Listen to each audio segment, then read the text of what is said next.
Bonjour, Maryse Le Cire, gérante de Multiview Paradise, juriste, préparateur physique et mental. Aujourd'hui, nous revenons sur le sujet évoqué il y a quelques semaines, les masques sportifs, catégorie 1. Ça y est, c'est fait, les premiers masques sportifs sont en circulation et on peut nommer la firme Salomon qui, avec la firme Chatrex, a décidé de créer le masque et le tour de cou catégorie 1. Et ils sont sortis récemment. Le tour de cou pour les sports d'hiver est à 38 € et les masques déjà en rupture de stock, je ne sais pas vous en montrer, il sera à 18 €. Ils sont tous les deux de taille standard en matière polyester. Donc attention à la pluie parce qu'une fois que c'est humide, ça n'est plus filtrant. La filtration est à 90% comme les masques FFP2, c'est le minimum requis et il peut filtrer jusqu'à 3 microns. Voilà. Donc, je vous le montre. Ce qui le différencie d'un masque habituel, c'est que ici, vous avez une cage avec des mèches qui empêchent le masque de coller à votre visage.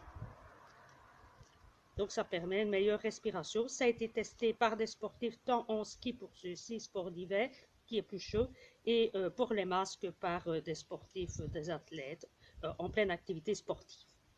Voilà pour ce masque. Le Décathlon l'attend toujours. Lui, il prévoit un masque sportif pour salle intérieure et pour l'extérieur. Il serait à 18 € également. Salomon, officieusement, dit que son masque et son tour de cou sont pour l'intérieur.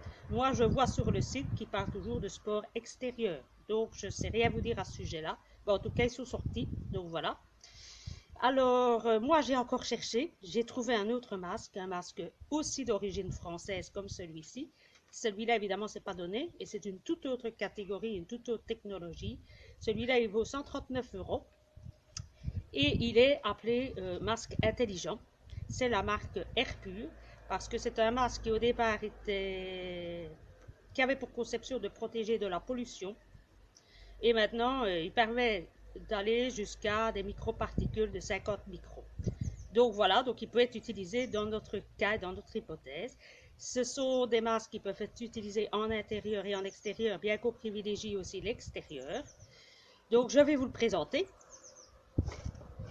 Le voici. Il y a différentes catégories déjà en circulation. Il y a celui-ci qui est le light pour le sport extérieur et intérieur. Il y a aussi le nano qui lui serait plutôt nano one pour la moto.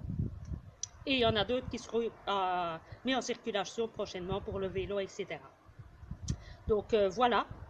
Qu'est-ce qu'il a de caractéristique? C'est qu'il est ergonométrique tant sur les lanières et également sur le masque qui est en mousse. Donc il s'adapte exclusivement à votre visage. Il est personnalisé.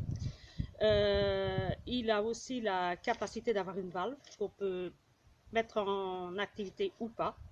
Il a un filtre intérieur qui est démontable et qui se change toutes les 5 à 15 semaines en moyenne pour une trentaine d'euros. Il s'adapte à tous les visages, donc la filtration est efficace jusqu'à 99,99%, 99,57% pour les visages les moins bien adaptés. Donc c'est l'équivalent d'un FFP3. Il a 5 couches filtrantes. C'est un tissu d'hyperlant, donc lui il n'y a pas de problème pour la pluie. Et il est utilisé et garanti pour l'effort modéré et normal. Voilà. Pourquoi est-ce qu'on parle d'un masque intelligent? C'est parce qu'on peut, par un code, l'enregistrer dans son GSM, avoir la qualité de l'air dans l'endroit où on se trouve, et également, il vous indique le moment où votre filtre devra être changé. Voilà. Alors, pour revenir sur l'usage à long terme, le Salomon, on parle qu'il peut être utilisé environ une quarantaine de fois et entre 1 heure à 4 heures maximum. Ici, il n'y a pas de limite de durée et c'est votre GSM qui vous dira quand vous devrez le changer, mais on parle que le filtre devrait être changé suivant l'utilisation entre 5 à 15 semaines. Voilà. Ben, tout ça, ça a un coût aussi. Donc, bonne chance pour ceux qui vont faire du sport avec un masque. Est-ce qu'on va nous les imposer ou pas? Est-ce que ce sera des conditions de réouverture? On n'en sait rien. En tout cas, en France, ça va d'être très au point récemment. Donc, voilà, à ce sujet-là, je ne sais rien vous dire d'autre. Je vous tiendrai au courant dès que j'en aurai plus et que j'aurai la possibilité de vous reparler du Décathlon. Voilà, sur ces mots, je vous laisse. Bon courage et patience On est bientôt de retour dans nos salles. À bientôt!